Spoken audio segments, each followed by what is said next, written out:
Well, right now, one of the biggest stories of the week, investigators are searching for clues in that horrific school shooting just outside of Cleveland. And one of the many aspects of this tragedy involves school prayers. Certainly caught our attention. Specifically, why is it okay for schools to hold prayer vigils and other events only crises such as these? We're in shock. Like, we don't know what to do right now. So it's just one of those things you just got to sit back and let God be God. Well, joining me now, former aide to Senator Chuck Schumer, Christopher Hahn. He's also a Democratic strategist, and Gretchen Hamel is the executive director of Public Notice. And so this caught our attention. It's not illegal to pray in school. You know, if I was in high school and I wanted to say the Hail Mary when I'm at my locker, I can say it if that is my choice, Gretchen. But it brought up a bigger question too about when we allow government officials or politicians to embrace prayer and when we tell them that they can't. Is there a double standard? Well, there can be a double standard seen by many folks, but this is a personal matter. Religious beliefs are very personal to a person. It is what they do in their spare time. It's how they draw their strength and how they draw their faith. If a presidential candidate or anyone wants to pray, they should have that same right as every other American to pray. In the Bush administration, President Bush talked a lot about his faith. My former boss, J.C. Watts, would pray before staff meetings. That's okay, and I think that's something that we should accept in this culture. They pray before staff meetings, so did everyone participate? I'm just curious. You could participate if you wanted to. It's interesting, Chris. You know, we're looking at different spheres here. You're looking at a school district versus what you're looking at as far as national government. But it does bring us to the question of when we allow politicians to embrace religion and when we tell them that, listen, there's no place for it. And Rick Santorum, as Gretchen was alluding to there, has been criticized for talking about his faith so much. Well, I don't think he's being criticized for talking about his faith. I think he's being criticizing for his clear policy of imposing his faith on others, and that's a complete violation of our constitutional principles under the First Amendment. We have freedom to worship any way we want in this country. We also have the freedom to be free of other people imposing their faith upon us, and I think that's really the dividing line. I think it's a conservative myth that Democrats and other progressives in this country want to take away people's rights to pray. It's a nice talking point, but there's really no evidence of that. President Obama prays. Bill Clinton was famous for praying.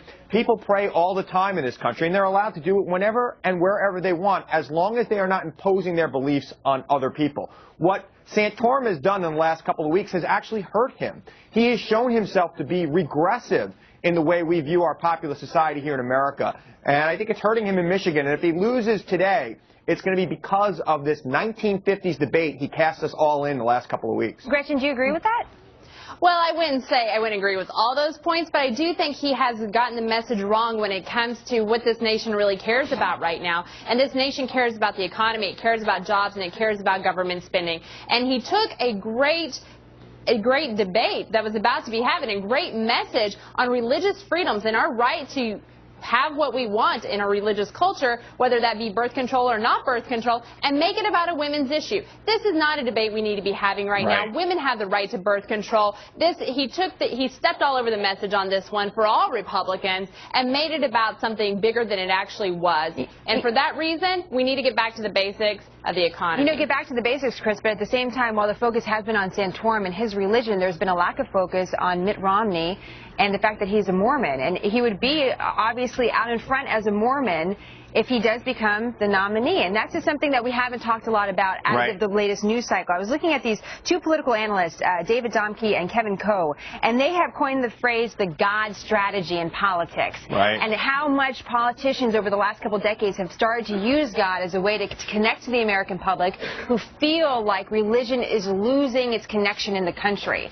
But how do you know where the line is drawn on what's appropriate and what, as you point out, in your opinion, is unconstitutional? You know, I think there's a proper way to express your faith, and then there's the wrong way to do it. And I think far too often in this country, politics use God and the Bible as a sword in a political campaign, but then their policies rarely reflect their Christian or other faith, quite frankly. Do they have to? Do the policies have to reflect that? No, absolutely not. But if you're going to go out there and stand up and say you are a man of God, you're a man of Christ, and you're going to govern this way, you should govern that way. You should be against war. you should be against the death penalty. Hang on, Chris. You just said that, religious beliefs shouldn't be put upon Americans. By putting upon Americans, you would be doing that through policy. So aren't you kind of contradicting yourself here? I think if you're going to put it out there and say, that you are basing your policy judgments on the Bible or on any kind of faith, you should then govern that way. Unfortunately, in America, that's not what happens. We all know this. They put it out there. They're false prophets. I thought there was supposed to be a separation between church and state. That is their personal belief. They shouldn't be injecting religion. And there is a separation. Gretchen, you're missing the point here. I'm not saying they should impose. I'm not saying they should impose their beliefs on people. I'm saying if you're going to say that this is what you believe, govern that way. The conversation is important because there is a tension between church and state, and the founders probably made it that way, so we constantly talk about it and make sure we're falling in line. And that's something we probably can both agree on. Chris and Gretchen, nice to have you. It's a conversation obviously we'll continue to have. Well, happening now, the Obama